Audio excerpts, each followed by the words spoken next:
ఓం లక్ష్మీ నరసింహాయ నమః.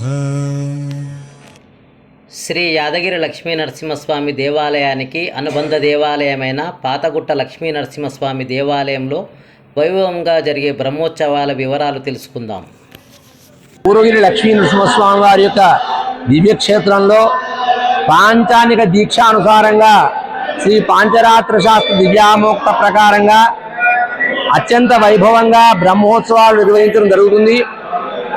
ఇటు బ్రహ్మోత్సవాలు ప్రారంభం 7/2/2025 స్వామివారి యొక్క బ్రహ్మోత్సవాలు స్వస్తి వాచనంతో, స్వస్తి పుణ్యాహవాచనంతో, రక్షాబంధనంతో ప్రారంభమవుతాయి.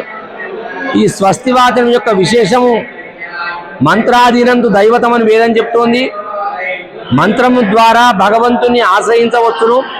ఈ స్వస్తి వాచనముల చేత స్వామివారి సన్నిధిలో ఈ యొక్క ఆలయ శుద్ధి, మాడవీధుల యొక్క శుద్ధి నిర్వహించి స్వస్తి వాచనం ప్రారంభం చేసి స్వామి యొక్క బ్రహ్మోత్సవాలకు మేమందరం కూడా కంకణబద్ధులై ఈ యొక్క ఉత్సవాన్ని దిగ్విజయపరుస్తామని చెప్పేసి స్వామిని ప్రార్థించడం జరుగుతుంది.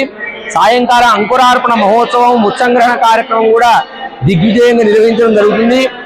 ఇట్టి బ్రహ్మోత్సవ కార్యక్రమాలను అధికారులు భాస్కర్ రావు గారు వైభవవేతంగా నిర్వహించడం కొరకు విద్యుత్ దీపాలంకరణ సేవలు, అలాగే ఎంతో మంది పారాయణికులను కూడా ఆహ్వానించి ఇది బ్రహ్మోత్సవాలను నిర్వహించడం కొరకు వారు ఏర్పాట్లు గావిస్తున్నారు.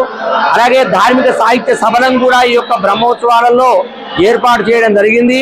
విశేషంగా ఈ యొక్క బ్రహ్మోత్సవాలు ఎదుర్కోలు కార్యక్రమం 9వ తారీఖు 9/2/25 ఎదుర్కోలు మహోత్సవం సాయంకాలం 6:30 గంటలు 7 గంటల మధ్యలో ప్రారంభించి ఈ ఎదుర్కోలు మహోత్సవం చేయడం జరుగుతుంది. 10వ తారీఖు నాడు తిరుకల్యాణ మహోత్సవం, కన్నుల పండుగగా ఈ యొక్క తిరుకల్యాణ మహోత్సవం చేయడం జరుగుతుంది. 11వ తారీఖు నాడు దివ్య విమాన రథోత్సవం కూడా అత్యంత విశేషంగా ఈ యొక్క మాడవీధులలో ఊరేగింపు చేసేసి ఎంతో మంది భక్తజన సమూహం చేత ఈ యొక్క రథోత్సవాన్ని కూడా తిలకించడం కొరకు ఏర్పాటు చేయడం జరుగుతుంది. తదుపరి చక్రతీర్థం, శతకటాభిషేకంతో ఈ యొక్క ఉత్సవ సమాప్తి చేయడం జరుగుతుంది. ఇటు బ్రహ్మోత్సవాలలో భక్తులందరూ కూడా పాల్గొని స్వామిని దర్శించి ఈ ఉత్సవం యొక్క ఫలాన్ని పొందుగా కానీ ఆ లక్ష్మీనరసింహస్వామి యొక్క అనుగ్రహం చేత ఈ ఉత్సవాలలో అందరూ పాల్గొని తరించండి అని కోరుతూ జై శ్రీమన్నారాయణ. ఓం లక్ష్మీ నరసింహాయ నమః.